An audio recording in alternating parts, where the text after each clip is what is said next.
In the beginning, I remember being fearful, and that was what I knew of God when I was younger. I'm Don Travis, and this is my story. I was raised Catholic, had a great family, but I went through the same stuff that all the other kids went through with bullying and things like that, and then letting that it was just a part of my being at that point where it was like feeling a certain way about myself, the way that people treat you in high school or middle school. Middle school was the worst. But it all makes sense now.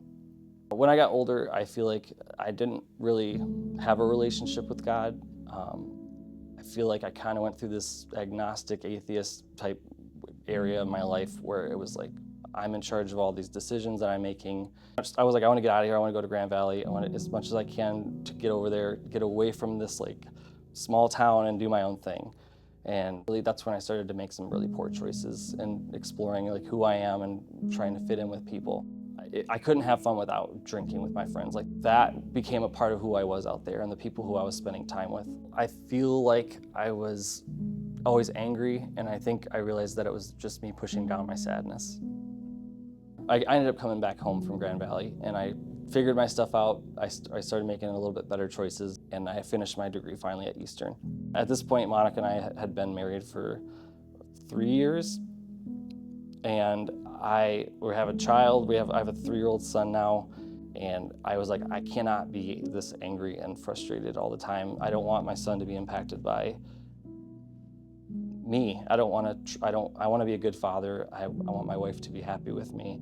And although I wasn't drinking like I used to back in the day, like I was still binge drinking on the weekends with my friends, and I would make poor choices. I would say stuff that I didn't mean, and I would always make up excuses for why. And my wife, she's a therapist, so it's funny, she therapied me. She's like, why are you drinking? Like, there's a reason why you're drinking. I don't know why I didn't want to admit, like, that is probably why I was drinking. It was a way for me to fit in. It was a way to like let the walls down. For whatever reason, those walls were up. We were going to her church, St. Paul's and Temperance for a while. I was going to just go. I don't feel like I had that feeling of like belief or trust in God. I thought it was rules that somebody created so that we would all do what we needed to do so that things wouldn't be chaos. And fortunately, the congregation was getting older, so they didn't have a lot of children's service type things. And we wanted to look for some place that we could have Mylan be raised up in and like have when we got older so that he would be like surrounded by a community.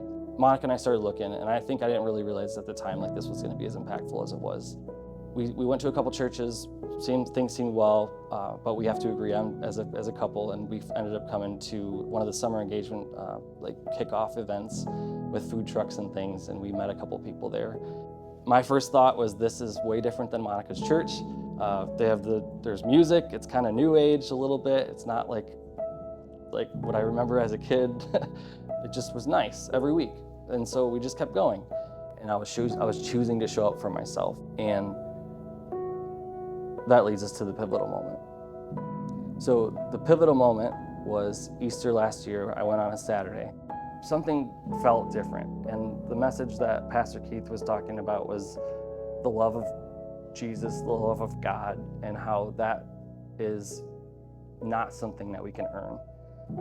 Angie's story was part of that church service that day, and even though I saw like this, we're not the same age, but our stories had similarities that related, and specifically in regards to like just drinking or feeling like God's taking score, like I don't deserve any of this kind of stuff. And I think for a long time I thought Jesus was keeping score of all the things I'd done.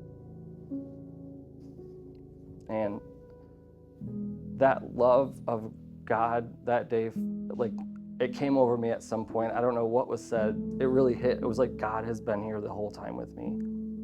And I had this flood of memories of all these bad things that have happened in my life where he was literally right next to me. And I didn't hear words, but it was him speaking to me, and he said, I've been there the whole time.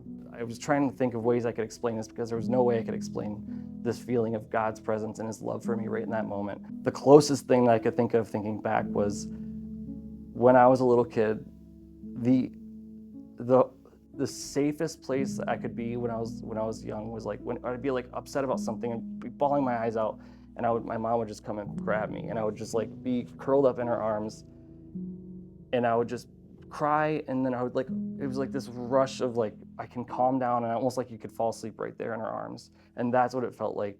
The fear of God was replaced with the love of God that day. So I'm crying. I go up to Pastor Keith at the end of the service. I don't even know what I said, but I remember like crying. I don't even know if he could hear what I was saying. And he's like, "Could I pray with you?" And I said, "Yes." And he held my hand, and he just asked God to be with me. And ever since that day, my life has been different in a good way.